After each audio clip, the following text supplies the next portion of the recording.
আসসালামু আলাইকুম। তেলিহাটি গ্রামের শত বছরের প্রাচীন পুরাতন মসজিদ। কিছুদিন আগে আমি এই মসজিদ নিয়ে একটা ভিডিও করেছিলাম, তো তারই ধারাবাহিকতায় এখানে আজকে মসজিদ পরিষ্কারের কাজ চলছে। তো মসজিদ পরিষ্কারের কাজ করছেন এখানেরই একজন আল্লাহর পথের বান্দা। তিনি মসজিদ পরিষ্কার করছেন মহিলাদেরকে নিয়ে। উদ্দেশ্য হচ্ছে মহিলাদের যাতে কোরআন শিক্ষা বা জ্ঞান শিক্ষা হয়, দিনের যে শিক্ষাটা দিতে পারেন। তো তারই উদ্দেশ্যে এখানে আজকের এই মসজিদ পরিষ্কারের কার্যক্রম চলছে।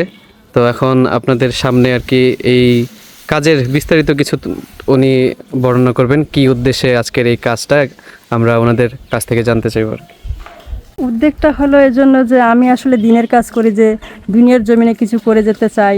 এরকম একটা পুরানা মসজিদ যেহেতু পড়ে আছে, আমি মহিলাদের কোরআন শিক্ষার জন্য ঘরে ঘরে গিয়ে পড়াই। তাহলে এখানে উদ্যোগ হলো যে তারা যেন এখানে এসে একটু কোরআন পড়তে পারে, হাদিস শুনতে পারে, ভালো নামাজ বন্দেগী পড়তে পারে, আল্লাহর সাথে সম্পর্ক করতে পারে। এটাই হলো মেইন উদ্দেশ্য আমার এর পিছনে আর কোনো উদ্দেশ্য নাই। আমি যখন ঘরে ঘরে দাঁড়ে দাঁড়ে গিয়ে তালিম করি, মানুষকে দিন বুঝাই, তখন দেখি অনেকেই কোরআন শিক্ষা করতে পারে না। তখন এই উদ্যোগে এই কাজটা করার অনেকে বাচ্চারা দেখি যে স্কুলে যাওয়ার কারণে কোরআন শিক্ষা করতে পারে না, তাদের টাইম মেনটেন হয় না মসজিদে মক্তবে যাওয়ার জন্য। তখন তাদেরকে যে সময় তাদের সুযোগ হবে এলাকায়, তখন সেই সময় বুঝে তাদেরকে আরবিটা শিখানো দেওয়া হবে। কারণ যখন বাচ্চাদের এখন লেখাপড়ার অনেক চাপ, তারা পড়তে পারে না, বড় ক্লাসে উঠলে তাদের আর কোরআনের দিকে সহজে আসা হয় না। এই জন্য এই উদ্যোগটা নেওয়া। আর মহিলারা অনেকেই কোরআন শরীফ পড়তে পারে না, যদিও কোরআন শরীফ ছোটোকালে পড়ছে কিন্তু তারা ভুলে গেছে। এই জন্য তাদেরকে নিয়ে আমার এই কাজটা করা। তালিম বলতে সপ্তাহে তো রবিবার করে তালিম এই এলাকা হয়ই। রবিবার তালিম দেওয়া উন্মুক্ত সকলের জন্য।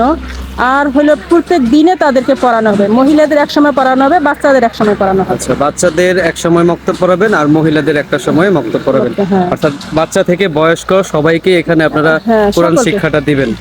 এই আছে। আপনারা শুনতে পেলেন, এই মসজিদটা দীর্ঘ 15-16 বছর যাবৎ পরিত্যক্ত ছিল। এখন এই মসজিদে কোরআন শিক্ষার যে কার্যক্রমটা, মহিলাদের কোরআন শিক্ষার কার্যক্রম এই মসজিদে হবে। হ্যাঁ, মহিলাদের উদ্যোগে। আপনারা যারা আছেন তেলিহাটি মৃধাবাড়ির যারা আছেন, আপনাদেরকে একটু এই মসজিদের প্রতি দৃষ্টি দেওয়ার জন্য আহ্বান করছি। আপনারা দেখছেন এই মসজিদটা কিন্তু একেবারে জীর্ণ শীর্ণ অবস্থা। এখানে ভিতরে আমাদের বাড়ির আশেপাশে যারা আছেন মহিলারা, ওনারা নিজ উদ্যোগেই মসজিদটা পরিষ্কার করছেন, মসজিদের ভেতরে পরিষ্কার করছেন। এবং আশা করছি আগামীকাল থেকে ওনারা এখানে কোরআন শিক্ষার যেই উদ্যোগটা নিয়েছেন সেটা ওনারা পরিচালনা করবেন কালকে থেকেই। আপনারা যারা কোরআন শিক্ষায় আগ্রহী আছেন, সময়ের অভাবে বা কোনো কারণে আসতে পারছেন না বা সুযোগ পাচ্ছেন না, জায়গা পাচ্ছেন না, আপনারা চলে আসতে পারেন আমাদের যেই তেলিহাটির প্রাচীন যেই মসজিদ, আমাদের মৃধাবাড়ি কেন্দ্রীয় মসজিদ, যেই পুরাতন মসজিদ, এখানেই কিন্তু মহিলাদের জন্য কোরআন শিক্ষার ব্যবস্থা করা হয়েছে। চলে আসবেন সকলেই। আসসালামু আলাইকুম।